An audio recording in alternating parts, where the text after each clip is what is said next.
যার আসরের নামাজ ছুটে গেল, ছেড়ে দিল, ফাকান্নামা ওতেরা আহলহু ওয়া মালহু, সেই ব্যক্তির যেন ধন সম্পদ এবং তার পরিবার, স্ত্রী, ছেলে মেয়ে সবকিছুই ধ্বংস হয়ে গেল। আমরা শুনছি না এরকম কি হচ্ছে? ইবাদতে হয় না। এখানে এলেম শিখছেন, দিন শুনছেন, আর আশেপাশে কেউ বলছি, তখন এই দিক থেকে চট করে ওই দিকে তাকাইতে শুরু করছেন না করছেন না? একটা লোক যদি ওখান থেকে ছবি নেওয়া শুরু করে, তো আমার কথা বাদ দিয়ে ওকে দেখা শুরু করছে, ওই লোকটা কে রে, হ্যাঁ, ওর দিকে দেখা শুরু করছেন। তো কোথায় আপনি ইবাদতে মনোযোগী? আজানের সাথে মসজিদে ঢুকবো, কেন গল্প করব? কেন আমি কম্পিউটার নিয়ে বসে থাকবো? কেন আমি অফিসিয়াল কাজ করব? কেন আমি সংসারের কাজ করব? কেন বিবির সাথে গল্প গুজব করব? কেন আড্ডা দেবো? আমি সোজা আজান হয়েছে, মসজিদে টান দেবো, 2 রাকাত নামাজ পড়বো, আর সাথে সাথে আমি কোরআন তেলাওয়াত শুরু করব। হয় নাকি? কিন্তু কে করেন বলেন? মনে হচ্ছে অবাস্তব এগুলো, তাই না?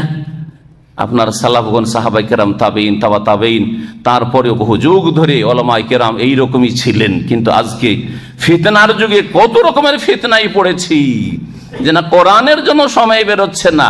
মোবাইলে কত ঘন্টা সময় দেন বলতে পারবেন? যারা নেট নাড়াচাড়া করেন, দিনে কত ঘন্টা মোবাইল নাড়াচাড়া করেন? যখন দেখেন অনলাইন, যখন দেখেন একটা উত্তর দিচ্ছে, তার মানে সবসময় রেডি আছে। হ্যাঁ, যখন দেখেন কি করছে, একটা কমেন্ট করছে, তার মানে সবসময় রেডি আছে নেটের সাথে, তাই কি না? যখন দেখেন রিসিভ করছে, আমরা রিসিভ করি না, অনেকের অভিযোগ। আর তারপরে যে কত সময় শুধু টেলিফোন রিসিভ করাই, আমার আইডিয়াতে দিনে আমাকে 2-3 ঘন্টা দিতে হয়, কি 4 ঘন্টা দিতে হয়। তাহলে শুধু রিসিভ করাই যদি এতটা 4 ঘন্টা দিতে হয়, তো বাকি আমি ইবাদত বন্দেগী করতে দেবেন বা করব না? শুধু সারা রাত আর দিন শুধু আপনার মোবাইল আপনাদের রিসিভ করতেই থাকবো, তাহলে বাকি ইবাদত বন্দেগী কোথায়? আর ইবাদত বন্দেগী সবচেয়ে বড় এলেম কোথায়? এলেম কি করে বাড়বে? পড়াশোনা কখন করব? কিন্তু এক শ্রেণীর লোকের না পড়াশোনা আছে, এলেম শিখা আছে, না আমল করা আছে, না ওই রকম ইবাদতে মনোযোগী সে, যার ফলে সবসময় মোবাইল নিয়ে বসে আছে, মোবাইল নাড়াচাড়া করছে, এমনকি রাস্তায় গাড়িও চালাচ্ছে, আর এইদিকে টিপাটিপিও করছে, আর অ্যাক্সিডেন্টও করছে। সুবহানাল্লাহ। এইদিকে আপনি চারিদিকে ধ্যান রাখতে হচ্ছে, খেয়াল রাখতে হচ্ছে গাড়ি চালানোর জন্য, নিজেকে সুরক্ষিত রাখার জন্য, অন্যদেরকে আপনার অনিষ্ট থেকে সুরক্ষিত রাখার জন্য, আবার মোবাইল টিপাটিপিও করছেন ওখানে। আল্লাহ পাক যেন বুঝার তৌফিক দান করেন। ইবাদতের ক্ষেত্রে বিরক্তি বোধ করবেন না। মোবাইল নাড়াচাড়া করে কে বিরক্তি বোধ করে? ইন্টারনেট আমি ব্যবহার করে বিরক্ত হয়ে যাই, এরকম লোক খুঁজে পাওয়া যাবে না। যাবে যে আমি 1-2 ঘন্টা মোবাইল নাড়াচাড়া করলেই বিরক্ত হয়ে যাই, 1000 একটা খুঁজে পাওয়া যাবে না। কিন্তু কোরআন তেলাওয়াত করতে মন লাগে না। আল্লাহ পাক যেন বুঝার তৌফিক দান করেন। তারপরে ইবাদতের জন্য অবসর হওয়ার একটা দিক হচ্ছে ইবাদতে কঠোর পরিশ্রম করা। ইবাদত শুধু আদাত, সবাই নামাজ পড়ে, আমিও পড়ছি, নামাজ একজন মুসলিমকে পড়তে হয়, মুসলিম থাকলে, বুঝেছেন? আরো গুরুত্ব বুঝে, এই জন্য বললাম খাস লোকদের জন্য আলোচনা। বুঝে নিয়েছেন যে নামাজ না পড়লে আমি মুসলিম থাকবো না, সে নামাজ পড়ার মতো পড়ছেন, মোটামুটি ফরজটা আদায় করছেন, কিন্তু ইবাদতে আপনার ইজতিহাদ নেই, পরিশ্রম নেই, মেহনত নেই, আদাত হয়ে গেছে, সেটা ইবাদতে আর গণ্য থাকে নাই। হ্যাঁ, দেশাচার ইবাদত করছেন, দেখা দেখি ইবাদত করছেন, সবাই করছে আমি করছি, অথবা করতেই হবে করছি, কিন্তু ওই রকমের মেহনত পরিশ্রমের সাথে, এই মেহনত পরিশ্রম বাহ্যিক হবে আপনার শারীরিক দিক থেকে, আর তার সাথে সাথে আভ্যন্তরীণ দিক থেকে কঠোর পরিশ্রমী হইতে হবে। ইবাদতে কঠোর পরিশ্রমী হইতে হবে ইবাদত বন্দেগীতে, জাহেরি দিক থেকে বাতিনের দিক থেকে। কেমন করে? অন্তরকে ইবাদতে পুরোপুরি লাগাইতে হবে। আপনার মাথা থেকে পা পর্যন্ত একবারে খুশুর সাথে ইবাদতবন্দি করতে, এসব কথা কি কোরআনে কারীম নেই? নেই কি? জি হ্যাঁ, আপনার অঙ্গ প্রত্যঙ্গ বিনয়ী হয়ে ইবাদত করবে, আর আপনার অন্তর একেবারে আল্লাহর তাদাররুআন একগ্র চিত্তে মনোযোগী হয়ে একেবারে আল্লাহকে পাওয়ার জন্য, আল্লাহকে রাজি করার জন্য, আল্লাহ পাকের কাছ থেকে দুনিয়া আখিরাতের সার্বিক কল্যাণ হাসিলের জন্য আপনি ইবাদত করছেন। এই রকমের কঠোর পরিশ্রমী হইতে হবে। আল্লাহ পাক বলেন, ওয়াল্লাযীনা জাহাদু ফীনা লানাহদিয়ান্নাহুম সুবুলানা, যারা আমার উদ্দেশ্যে কি করে? জাহাদু, মুজাহাদা করে। মুজাহাদা মানে সুফিদের বিদাতি মুজাহাদা নয়, এইসব ব্যাখ্যা করে ইসলাম থেকে দূরে সরিয়ে দিয়েছে। তৌহিদের জায়গায়, সুন্নতের জায়গায় বিদআতে আর শিরকে লাগিয়ে দিয়েছে। মুজাহাদা মানে নামাজ পড়বেন আপনি মেহনতের সাথে, এলেম শিখবেন মেহনতের সাথে, আমল করবেন মেহনতের সাথে, রোজা রাখবেন কষ্ট মেহনতের সাথে। এই জন্যই তো রোজার অবস্থায় যদি কেউ আপনাকে গালও দিয়ে দেয়, কেউ যদি মেরেও দেয়, আপনি কি বলবেন? ফালিয়াকুল ইন্নী ইমরিউন সায়েমুন ফাইন সাব্বাহু আহাদুন আও কাতালা। কেউ আপনাকে গাল দিতে লাগলো, কেউ আপনাকে মারতে শুরু করলো, বলেন যে ইন্নী ইমরিউন সায়েমুন। এই কথা নয় যে আমি কাপুরুষ, পারবো না, মার খেয়ে থেকে যাই, পারবো কিন্তু আমি রোজায় আছি ভাই। এটা হচ্ছে আভ্যন্তরীণ পরিশ্রম, ইজতিহাদ। মনকে সান্ত্বনা দেওয়া, যে ওকে মেরে ফেলে দিতে বলে আমি মারবো না, আর তাকে গাল দিতে পারবো, বদলা নিতে পারবো কিন্তু নেব না। এটা হচ্ছে ভিতরের পরিশ্রম। আর শারীরিক পরিশ্রম রয়েছে। আল্লাযীনা জাহাদু ফিনা লানাহদিয়ান্নাহুম সুবুলানা, অবশ্যই আমি তাদেরকে আমার রাস্তা দেখাবো। আল্লাহর রাস্তা, জান্নাতের রাস্তা, সরল পথ সিরাতে মুস্তাকিমের রাস্তা, আল্লাহ সন্তুষ্টির রাস্তা, দুনিয়া আখিরাতের কল্যাণের রাস্তা আল্লাহ দেখাবেন। কিন্তু কি করতে হবে? মুজাহাদা, চেষ্টা করতে হবে, মেহনত করতে হবে, পরিশ্রম করতে হবে। আল্লাহ পাক যেন তৌফিক দান করেন। 6 নম্বরে ইবাদতের জন্য অবসর হওয়ার দিক হচ্ছে ইবাদত করে মানসিক শান্তি ফিল করা। ইবাদত করে নামাজ পড়ে কোনো স্বাদই পাচ্ছেন না, রোজা রেখে কোনো মজাই পাচ্ছেন না, যাকাত দিয়ে কোনো শান্তি পাচ্ছেন না, হজ করে কোন রকমের শান্তি, যে মানসিক শারীরিক সব রকমের শান্তি যেন পেয়েছেন, কিছু বুঝেন না আপনি।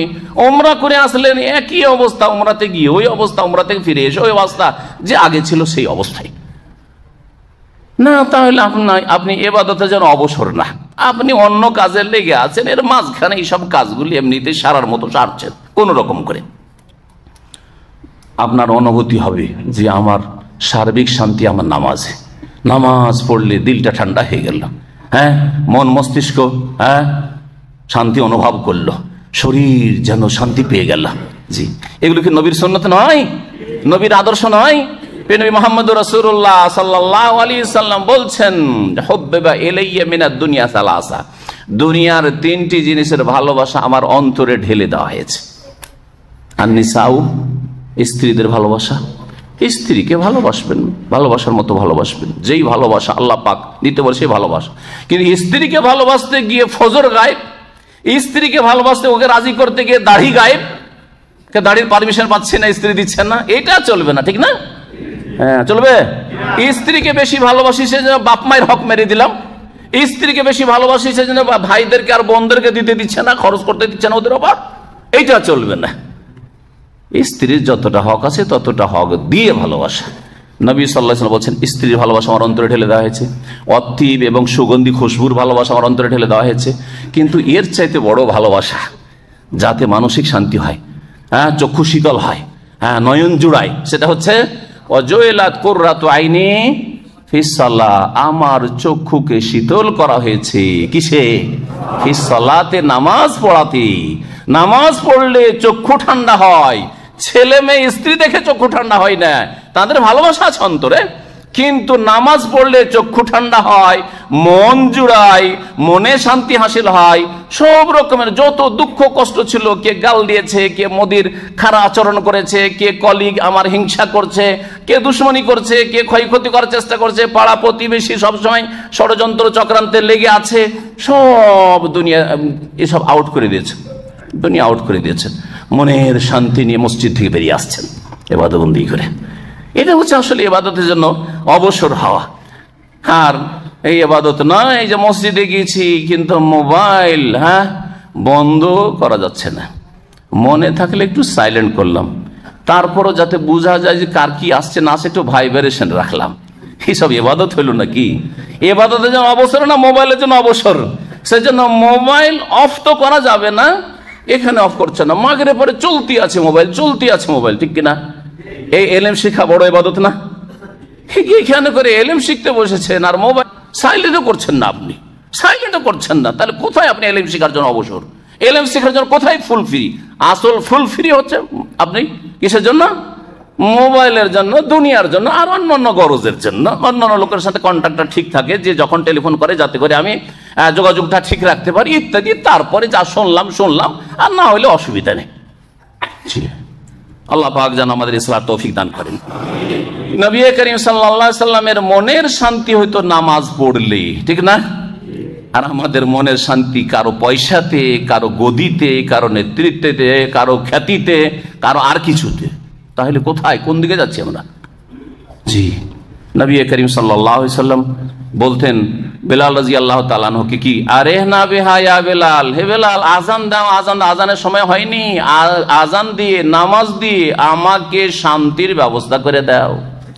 আরে না বিসসালাত ইয়া বেলাল, নামাজ দিয়ে আমাকে শান্তি আমার আরামের ব্যবস্থা করে দাও। আজান হলেই মনের আরাম, নামাজ পড়লেই মনের শান্তি। এই ছিল রাসূলুল্লাহ সাল্লাল্লাহু আলাইহি সাল্লামের জিন্দেগি, যিনি আমাদের জন্য উসওয়াতুন হাসানা, উত্তম আদর্শ। জি, এবাদতের জন্য অবসর হওয়ার একটা দিক হচ্ছে, এটা দিয়ে শেষ করছি, কথা লম্বা হয়ে গেছে, কিন্তু আল্লাহ পাক যেন আমাদের সকলের ইসলাহ করেন। সেটা হচ্ছে যে এবাদতে একেবারে ডুবে যাওয়া, মনোযোগী হওয়া, এমন ভাবে যে আশেপাশে কি হচ্ছে খবর রাখি না। এই স্তরে যদি পৌঁছিতে পারেন, এটা অসম্ভব কিছু না, তাহলে জানাবেন যে সত্যিকার আপনি মুমিন হইতে পেরেছেন, সত্যিকার মুমিন মুসলিম আপনি হতে পেরেছেন। কেমন বলছি, এটা তো অসম্ভব কথা। নামাজ পড়ছি আর আশেপাশে কি হচ্ছে না হচ্ছে, কে কি বলছে না বলছে আমরা শুনছি না, এরকম কি হচ্ছে? ইবাদতে হয় না। এখানে এলেম শিখছেন, দিন শুনছেন, আর আশেপাশে কেউ বলছি, তখন এই দিক থেকে চট করে ওই দিকে তাকাইতে শুরু করছেন না করছেন না? একটা লোক যদি ওখান থেকে ছবি নেওয়া শুরু করে, তো আমার কথা বাদ দিয়ে ওকে দেখা শুরু করছে, ওই লোকটা কে রে, হ্যাঁ, ওর দিকে দেখা শুরু করছেন। তো কোথায় আপনি ইবাদতে মনোযোগী? নামাজের ভিতরে নামাজ পড়ছি এবং মসজিদে যদি একটা হালকাও কোথাও সারা শব্দ হয়, সব টের পাচ্ছি, তাহলে কোথায় নামাজে ডুবতে পেরেছি আমরা? কোথায় ইবাদতে আমরা ইবাদতের গভীরতাতে যেতে পেরেছি? বলবেন যে এটা তো অসম্ভব। আমি বললেন যে আপনার মোবাইলে তো অসম্ভব হয় না, বুঝলেন? মোবাইলে কল ধরে থাকিয়েন, কথা বলছেন কারোর সাথে, আর পাশে আরেকটা লোক খোঁচা দিয়েছে, কিছু বলছে, আপনার বলতে চাইছে, এই কথাটা বলে দাও, এই কথাটা বলে দাও। অধিকাংশ লোক কিন্তু শুনি না, শুনি। এইদিকে এমন ভাবে ডুবেছি, মনোযোগী হয়েছি যে এর কথা শোনায় ব্যস্ত, এর কথা শুনি না, আরে কি বলছে, হয়তো টের পাচ্ছেন যে কি বলতে চাইছে, কিন্তু তার কথা আপনার মগজে ঢুকে না, কারণ মগজ ডুবিয়ে দিয়েছেন এই মোবাইলে, ঠিক কিনা? না বুঝেন না বিষয়টা? এটা ছাড়া বলছি পরীক্ষিত। আর আজকাল খুব তালাক হইতে লেগেছে স্বামী স্ত্রীতে। কিসের কারণে? এই ফেসবুক, ইন্টারনেট, এই সবের কারণে, ইন্টারনেটের কারণে। ইউটিউব খুলে অথবা ইন্টারনেট খুলে কোনো কিছু একটা শুনছে বা দেখছে স্ত্রী, স্বামী ওকে কিছু বলতে আছে, 3 বার বলা হয়ে গেল, ওর খবরই নেই। সম্পর্ক খারাপ হবে না? হবে না? মেজাজ খারাপ হবে না? হবে না? মারামারি হবে কি হবে না? তালাক হচ্ছে। তালাক সারা পৃথিবীর সমস্যা, এটা আপনাদেরকে বলছি। এর বিপরীতে অনেক সময় স্বামী মোবাইল নিয়ে এত ব্যস্ত হয়েছে, আর বাড়িতে আসার পরে মোবাইল নিয়ে ব্যস্ত, ওর বেশ কিছু কথা সারাদিনের জন্য আছে, বলতে চাই, এদিকে বলছে, ও একটিও কথা শুনছে না, কর্ণপাতই করছে না। মেজাজ খারাপ হবে কি হবে না? স্ত্রীর ঝগড়া বাঁধবে কি বাঁধবে না? তালাক হচ্ছে এরকম করে। আরে আরো শোনেন, আজকাল বাচ্চাদেরকে নিয়ে যদি পারিবারিক মিটিংয়ে বসেন, এদিকে বাপ কথা বলছে, উপদেশমূলক নসিহত করেছে, মা কথা বলছে, ওইদিকে প্রত্যেকটা সাবালক ছেলেরা, এমনকি সাবালক যারা হয়ও নি, প্রত্যেকের হাতে যার হাতে মোবাইল টিপছে, এদিকেও তাল দিচ্ছে, ওইদিকেও তাল দিচ্ছে, মিছামিছি বাপের দিকে মায়ের দিকে একটু তাকাচ্ছে, ওইদিকে তাল দিচ্ছে, আসল তাল দিচ্ছে কোন দিকে? মোবাইলের দিকে তাল দিচ্ছে। এমন ভাবে তাল দিচ্ছে যে ও বুঝেই না, বাপ কি বলেছে খবর নাই, মা কি বলেছে খবর নাই। জি, এইরকম হচ্ছে অবস্থা। তো এই কথাগুলি বুঝাইলাম, কোরআন এবং হাদিসের আয়াত দলিল বলা হয়নি। আমাদের শেখ বলছেন যে 10 মিনিট টাইম আছে, তো শেষ করে দিচ্ছি, আমি লম্বা করবো না, কারণ রাত অনেক হয়ে গেছে, 9:30 বাজতে যাচ্ছে। আল্লাহ রাব্বুল আলামিন কোরআনে কারীমের সূরায়ে আলাম নাশরাহ লাকা সাদরাক, সূরা ইনশিরাহ বা সূরা শারহ, তাতে বলছেন ফাইজা ফারাগতা ফানসাব, যখন তুমি অবসর হবে কঠোর পরিশ্রম করো, কঠোর পরিশ্রম করো ইবাদত বন্দেগীতে, ওয়া ইলা রাব্বিকা ফারগাব, এবং তোমার প্রতিপালকের দিকে ধাবিত হও, ঝাঁপিয়ে পড়ো। আল্লাহ পাক এই বিষয়টি বহু আয়াতে বলছে, ফাফিরু ইলাল্লাহ, আল্লাহর দিকে ধাবিত হও, আল্লাহর দিকে পালায়ন করো। আল্লাহর দিকে কেমন করে পালায়ন করবেন, এই বিষয়গুলি আলোচনা আশা করি এতে হয়ে গেছে। আল্লাহ পাক রব ইবাদত সম্পর্কে বলছেন সূরা মারইয়ামের আয়াত নম্বর 65-তে, রব্বিস সামাওয়াতি ওয়াল আরদি ওয়া বাইনাহুমা। আল্লাহ পাক রব্বুল হচ্ছেন আকাশসমূহ এবং জমিনের রব, এবং এর মাঝে যা কিছু রয়েছে সবকিছু রব। ফাবুদহু, সুতরাং তারই ইবাদত করো। ওয়াস্তাবির লিইবাদাতিহি, তার ইবাদতের উপর অটল হয়ে যাও, তার ইবাদতের জন্য অবসর হয়ে যাও, তার ইবাদতের উপর ধৈর্য ধারণ করো। ধৈর্য ধারণ করে ইবাদতবন্দি করতে হবে। এই যে দিকগুলি আলোচনা করলাম, হাল তাআলামু লাহু সামিয়া, আল্লাহর সমতুল্য সমকক্ষ কেউ আছে কি? আল্লাহর মতো কেউ আছে? সুতরাং আল্লাহ পাকের ইবাদতের ওপর অটল হয়ে যাও, এতেই তোমার দুনিয়া আখিরাতের কল্যাণ রয়েছে। হাদিসে কুদসি বলছি, আজকের বিষয়ের সাথে সরাসরি হাদিসের সম্পর্ক। হাদিস মুসনাদ আহমদে রয়েছে, তিরমিজিতে আছে, ইবনে মাজাহ মুস্তাদরাক হাকিমে আছে। আল্লামা আলবানী রাহিমাহুল্লাহ হাদিসটিকে সহিহ বলেছেন সহিহুল জামেতে। আবু হুরায়রা রাদিয়াল্লাহু তাআলা আনহু থেকে বর্ণিত, তিনি বলছেন যে কালা রাসূলুল্লাহ সাল্লাল্লাহু আলাইহি ওয়াসাল্লাম, রাসূলুল্লাহ সাল্লাল্লাহু আলাইহি ওয়াসাল্লাম বলে, ইন্নাল্লাহা তাআলা ইয়াকুল, মহান আল্লাহ বলছেন, ইয়াবনা আদম তাফাররাগ লিইবাদাতি, হে আদম সন্তান, আমার ইবাদতের জন্য পুরোপুরি অবসর হয়ে যাও। অবসর হওয়ার আর ব্যাখ্যা করব না, কারণ মেলা ব্যাখ্যা হয়ে গেছে, তাই না? আশা করি যথেষ্ট। আমার ইবাদতের জন্য কি হয়ে যাও? ফুল ফ্রি হয়ে যাও, অবসর হয়ে যাও, এক নম্বরে রাখো, মনোযোগী হও। সবগুলি দিক যা বলেছি, যদি আল্লাহর ইবাদতের জন্য অবসর হয়ে যেতে পারে, যে আমার কাছে সর্বপ্রথম টাইম হচ্ছে কার জন্য? আল্লাহর ইবাদতের জন্য, তারপরে স্ত্রীর জন্য, তারপরে ছেলেমেয়ের জন্য, তারপরে দুনিয়ার জন্য, রুজি রোজগারের জন্য, তাহলে কি আমলা সাদরাকা গিনান, তাহলে তোমার সিনাকে, তোমার অন্তরকে সচ্ছলতা দিয়ে ভর্তি করে দেব। অন্তর ধনী হয়ে যাবে, যা আছে তাতেই সবচেয়ে বড় ধনী সুখী আপনি। আর কি হয়ে যাবে? ও আসুদ্দ ফাকরাকা, তোমার অভাবকে আমি শেষ করে দেব, কোনো অভাব থাকবে না। আল্লাহ রুজির দায়িত্ব নিচ্ছেন আসমান থেকে, অফিস সামাই রিজকুকুম, তিনি বন্টন করছেন, কারো হাতে রাখেননি, না হয় জালেমরা দিত না, নয় ছয় করে দিত, তাই না? আল্লাহ স্বয়ং দিতে চাইছেন এবং বলছেন যে তোমার অভাব দূর করে দেব, তুমি কি করো? একটি কাজ শুধু করো, আমার ইবাদতের জন্য পয়দা করেছি, ওমা খালাকতুল জিন্না ওয়াল ইনসা ইল্লা লিয়াবুদুন, সূরা যারিয়াত আল্লাহ বলছেন ইবাদতের জন্য সৃষ্টি করেছি, সুতরাং এটাই যেন তোমার মেন টার্গেট থাকে, এর জন্য তুমি ফুল ফ্রি হয়ে যাও, অবসর হয়ে যাও, তাহলে তোমার অভাব দূর করে দেব, তোমার অন্তরকে ধনী করে দেব। ওয়া ইল্লা তাফাল, আর যদি এমনটা না করো, মালাতু ইয়াদাইকা শুগলান, তোমার হাতকে ব্যস্ততা দিয়ে ভর্তি করে দেব।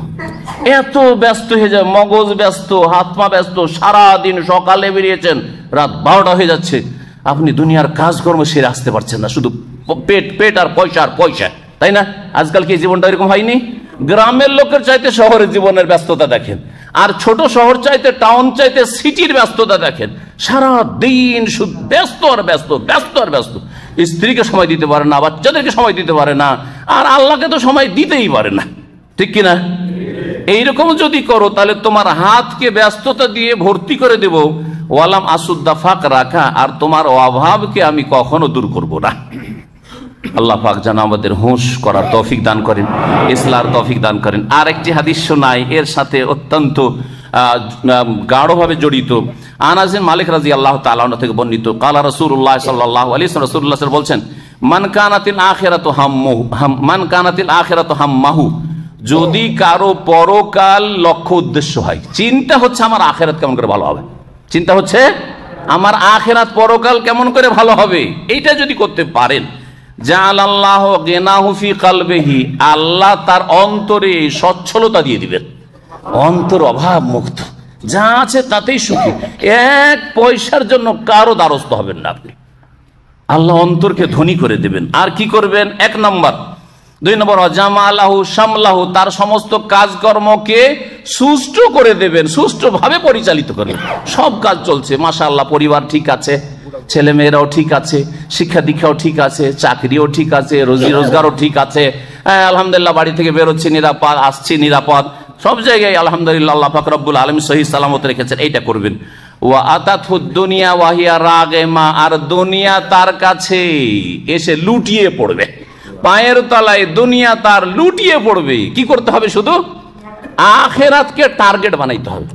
আমার পরকাল কি করে সুন্দর হবে, আমি জান্নাত কি করে লাভ করব, আল্লাহকে কি করে রাজি করব, এই উদ্দেশ্য হইতে হবে। আর যদি এটা না করেন, অমান কানাতের দুনিয়া হাম্মাহু, আর কারো দুনিয়া যদি টার্গেট বনে যায়, দুনিয়াকে লক্ষ্য উদ্দেশ্য, পয়সা, হ্যাঁ, নেতৃত্ব, রাজনীতি, হ্যাঁ, আমার খ্যাতি, আমার এই সেই, আমার ব্যস্ততা, আমার এইরকম যদি গরজ হয়ে যায়, জাআলাল্লাহ ফাকরাহু বাইনা আইনাইহি, তাহলে তার দুই চোখের সামনে আল্লাহ পাক অভাব আর অভাব দিবেন। শুধু যেখানে দেখবে শুধু অভাব, খাই খাই মেটে না, খাই খাই মেটে না, পেরেশানির শেষ নেই। আর কি, ওয়াফাররাকা আলাইহি শামলাহু, তার কাজকর্মকে আল্লাহ ছিন্ন ভিন্ন করে দেবেন। অবস্থাই খারাপ, যেখানে যাবে ব্যর্থ, ছেলে মেয়ে খারাপ হয়ে গেল, স্ত্রীও সোজা না, বাপ মায়ের সাথে সম্পর্ক ভালো না, পাড়া প্রতিবেশীর সাথেও পেরেশানি, আর সব রকমের বালা মুসিবত। এদিকে কর্মক্ষেত্রে গেলেও ওখানেও টেনশন। ফাররাকাল্লাহু শামলাহু, আল্লাহ পাক তার কাজকর্মকে ছিন্ন ভিন্ন করে দেবেন। ওয়ালাম ইয়াতিহি মিনাদ দুনিয়া ইল্লা মা কুদ্দিরা লাহু বা মা কুতিবা লাহু, এবং দুনিয়ার অতটাই আসবে যতটা তার ভাগ্যে লিখা আছে, ওর বেশি আসবে না। অত হাত পা মেরে আর লাভ নেই। হাদিস তিরমিজিতে রয়েছে এবং হাদিসটিকে আল্লামা আলবানী সিলসিলা সহিহাতে সহি বলেছেন। নবী মুহাম্মদ রাসূলুল্লাহ সাল্লাল্লাহু আলাইহি ওয়াসাল্লামের একটি হাদিস দিয়ে আলোচনার শেষের দিকে যাচ্ছি। প্রিয় নবী সাল্লাল্লাহু আলাইহি ওয়াসাল্লাম বলছেন, সহিহ মুসলিমের হাদিস, কাদ আফলাহা মান আসলাম, কেউ যদি মুসলিম হয়ে যায় তাহলে সে সফল কাম হয়ে গেল। বলেন আলহামদুলিল্লাহ। আপনারা সকলে মুসলিম, তাই না? আলহামদুলিল্লাহ। কিন্তু সত্যিকার অর্থে মুসলিম হইতে হবে। তিনটি কথা বলেছেন, এই তিনটি গুণ নিজের মধ্যে তৈরি করার চেষ্টা করেন। কাদ আফলাহা মান আসলামা, যে মুসলিম হইল, যে আল্লাহর দিনের সামনে, আল্লাহর আদেশ নিষেধের সামনে আত্মসমর্পণ করলো, সেই ব্যক্তি কামিয়াব হয়ে গেল, সফল হয়ে গেল, সার্বিক কল্যাণ। আফলাহ, হাইয়া আলাল ফালাহ যে ডাকা হয়। জি। আর কি, ও রোজেকা কাফাফান, এবং তাকে রিজিক দেওয়া হয়েছে চলার মতো। 5 বছর 10 বছর খাবেন বসে, এইরকম না। আমাদের তো অধিকাংশ লোকের এরকম আছে, তাই না? খাওয়ার মতো অনেক করে ফেলেছেন না। রোজেকা কাফাফান, মাসিক যা বেতন আসছে বা ইনকাম আসছে, সেটা দিয়ে আপনার সংসার চলে যাচ্ছে, কাজকর্ম চলে যাচ্ছে, কামিয়াব হবেন, যথেষ্ট। কালকের চিন্তা করতে হয় না। আজকে রাত্রে শুইছেন, কালকের জন্য আছে, আবার পরশুর জন্য কালকে ব্যবস্থা হবে। রোজেকা কাফাফান, বেশি না, চলার মতো তাকে দেওয়া হয়েছে। ওয়াকান্নাহুল্লাহু বিমা আতাহার, আল্লাহ যা কিছু দিয়েছেন তাতে তার মনে পরিতৃপ্তি আছে, মনে শান্তি আছে, আর খাই খাই ভাব নেই যে ওকে বেশি দিয়েছে, ও বেশি পেয়েছে, আমি একেবারে গরিব, আমি একেবারে অভাব, কিছুই করতে পারলাম না, ওই সব কথা না। আলহামদুলিল্লাহ, মনে কি আছে? শান্তি আছে, তৃপ্তি আছে। আল্লাহ শুকরিয়া, আল্লাহ যা দিয়েছেন তাতে শুকরিয়া। আলহামদুলিল্লাহ, অনেক লোকের চাইতে আমরা ভালো আছি। ভালো নেই? আলহামদুলিল্লাহ, এখানে আপনারা আসতে পেরেছেন। অনেকে হাসপাতালে মাসকে মাস শুয়ে আছে, ঠিক না? অনেকে চলে গেছে দুনিয়া থেকে। আপনাকে আল্লাহ আরো আমল করার সুযোগ দিয়েছেন। আপনার সামনে হয়তো বহু রমজান আল্লাহ পাক দিবেন, হ্যাঁ, বহু নামাজ পড়ে আল্লাহ পাক সুযোগ দেবেন। অনেকে দুনিয়া থেকে চলে গেছে, অনেকে অনেকের হেদায়েত নসিব হয়নি। জি, অনেকে সৌদি আরবে এসে এখান থেকে খালি হাতে বিদায় চলে গেছে। যে কয়েক সপ্তাহ আগে পত্রিকাতে পড়লাম, এক লোক হাইল এয়ারপোর্টে নেমেছে। এয়ারপোর্টে নেমে তাকে 4 ঘন্টা বাই রোডে যেতে হবে কফিলের কাছে। সুবহানাল্লাহ, 6 লাখ টাকা খরচ করে এসছে। আসল রাস্তাতে অ্যাক্সিডেন্ট, সাথে সাথে মারা গেছে। অ্যাক্সিডেন্ট, 6 লাখ টাকা খরচ করে সাথে সাথে অ্যাক্সিডেন্ট, মারা গেছে। পত্রিকাতে ছড়িয়ে গেছে খবর। আপনি বলেন তার সাথে কত ভালো, আপনি কত ভালো, যা খরচ করে উঠিয়ে নিয়েছেন, অনেক কিছুই করেছেন। বলেন আলহামদুলিল্লাহ। আলহামদুলিল্লাহ। আল্লাহ যেন দিনের ওপর চলার তৌফিক দান করেন, আর ইবাদতে মনোযোগী হওয়ার তৌফিক দান করেন। ইবাদতে যদি মনোযোগী না হন তাহলে সর্বনাশ হয়ে যাবে। যে দুনিয়ামুখী হবে, দুনিয়াও বেশি কিছু পাবে না, বরবাদ হয়ে যাবে। আসরের একটি নামাজ, এই সম্পর্কে বলি, আসরের একটি নামাজ যদি ছাড়েন কোনোদিন, তাহলে যদি এই বরবাদি হয়, তাহলে যারা ফজর পড়ে না তাদের কত বরবাদি, সর্বনাশ।